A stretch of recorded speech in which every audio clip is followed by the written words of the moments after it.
All right, a word on karmic relationships, real quick. So,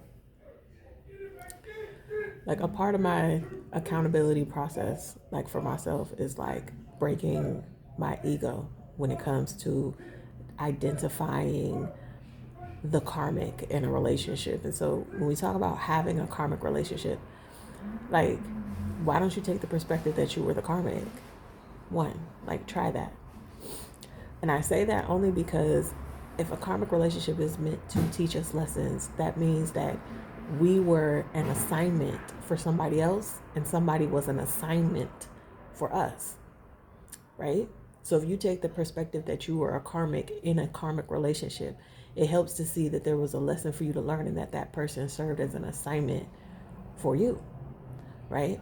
Ultimately, and in a situation, say the situation was somebody chose up on you, like somebody chose somebody over you, like either they cheated or they ghosted you to go be with somebody else, or they were, tiptoeing around or beating around the bush in terms of wanting to commit with you or be exclusive with you, and then it turns up they're with somebody else. That person basically avoided a lesson for their evolution or their ascension, right? By missing out, not missing out, but like by denying the relationship with you, right? They could have learned lessons, but they avoided it and chose something more familiar and comfortable, um, out of fear and insecurity. Okay. So this is why we can't like attach ourselves to, you know, thinking that it was something about us as to why a person didn't choose us. Like that's not like we have to kind of get out of that thinking that our identity is somewhere or some way attached to a person choosing us in a relationship, or that the reason why they didn't choose us is because of us. Like no, they did not want to learn from their assignment. It's like school. You know what I'm saying? Like they didn't want to do the assignment. They chose a more familiar or more simple or easier assignment. And so what happens with this is I got this analogy earlier. Like a street sweeper or like a leaf blower, like the thing that, on the sidewalk or on the street where it blows off the leaves and all the debris and trash and stuff, how it doesn't actually clean up anything, it just moves it a couple feet over. That's what that person does in relationships. They're not clearing their karma, or they're not clearing the assignment that they need to do in a relationship by going to another one. They're just bringing their baggage or their dirt, so to speak, to a new situation. They just moved a few feet over with what they were carrying. And the rejection that you felt in that relationship was ultimately protection and a blessing, right?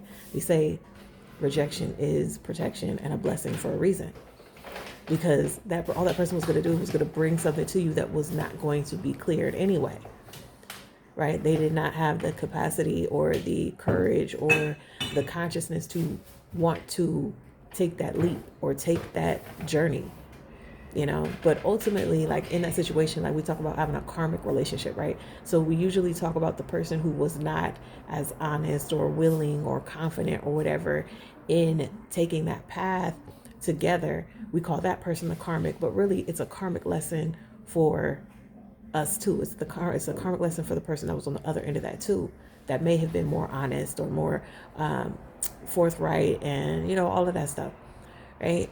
So it was a karmic lesson on both ends. Like there's two kind of karmics in a situation where one may be more avoiding and more secretive or more deceptive and manipulative. The other one is also a karmic for that person because we serve as assignments for each other.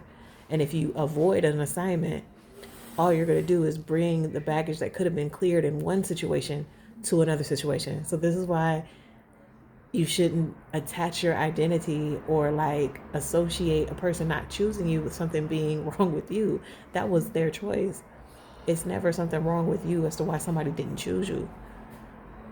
You see what I'm saying? There's always something deeper underneath the surface of things. Why it looks like, you know, they were getting something better. Like on the surface, they thought they were getting something better. Like eventually that's going to break down, right? Be it weeks, months, years, right? It always does. And whether they contact you through call or text or social media or whatever, or they don't, it's gonna come up in their consciousness eventually. They may even get married to this person, and somewhere down the line, it's gonna come up into their consciousness that they chose their husband or they chose their wife over you because they were afraid or insecure at the time where they had the opportunity to engage in relationship with you and learn some lessons that they need to learn. So now they're stuck in another karmic situation because that karma that they could have cleared with you did not get cleared. They just moved it to another relationship. So this is why it's important to, one, like I said in my video about secret relationships, this is why it's important to, one, be upfront if you do not want to be with someone. If you decide you found somebody else, you have to communicate. I don't care what was like. It's just a respectable thing to do. Like, even if you're not exclusive or committed to somebody, if you have a certain kind of relationship with somebody and you find somebody else and you decide that you want to pursue that, communicate that. You have to cut that tie. If not, there's always going to be this lingering energy where it's like something was supposed to happen, an assignment wasn't completed. And so because it was not completed, when you're in that new relationship, it's going to come to light eventually. It's going to be like, oh damn, I miss him, damn, I miss her, like, what did I do? I should. And then things may start going downhill in that relationship because now that karma has basically doubled up. But for the person that was on the receiving end of that choosing up, you remained single, right? And you were able to clear the karma of that interaction with that person, right? So you had that alone time. You get that alone time by being rejected. You got that alone time to review what your motivations were or what your decision-making process was for being with that person or being in that relationship, and you gain clarity on your choices and what you may want or not want in your next relationship, while that person is stuck with the karma from what they could have learned with you and with another person. Okay.